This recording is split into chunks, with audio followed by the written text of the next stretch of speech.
eventually she would die from. She died at the age of 24. She was absolutely brilliant. And as evidenced in, she left a small, relatively small body of work for us, but what we have is just shows such potential, and it's it just makes you think about what she could have done if she would have lived longer. It was, as I said, written in 1918, just at the end of the First World War, and this is a centennial of her death, so that's one of the reasons we're playing it, aside from its quality. She had a sister who became Nadia Boulanger, who said that Lily was by far the most talented in the family. And Nadia went on to become a very famous teacher and of composers and musicians and musicianship. And pretty much every composer of the mid to later 20th century went to France to study with her at some point.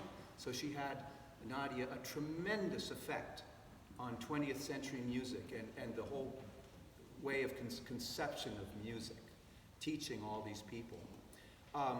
One of the people that came to study with her was Aaron Copland, who is well known to us as an American composer, perhaps in the populist style. His music evocative in a certain ways of the outdoors, and we think of great vistas when we think of his music. This piece that was written actually in another year that has an 8 in it, 1938, 20 years later, for an orchestra in Long Island, and as part of the Works Progress Administration, which you may know is the one of the organizations that was funded by the New Deal to try to get the country working again out of the Great Depression.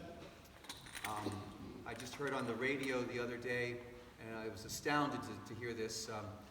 They funded many orchestras, dance bands, all sorts of music, composition, composers, and at one point, Works Progress Administration performing groups were giving 5,000 performances a day in the United States. This is astounding. And they also brought music into education and paved the way for a lot of music appreciation in this country as well. So that's one of these works. The other, Nadia also taught my first composition teacher, who I studied with in high school, a wonderful man named Jan Krizwicki. He teaches at Temple to this day. And so through Jan, through me, through Nadia, to Lily, you are less than 6 degrees of separation from our first composer tonight. So we hope you'll enjoy this piece.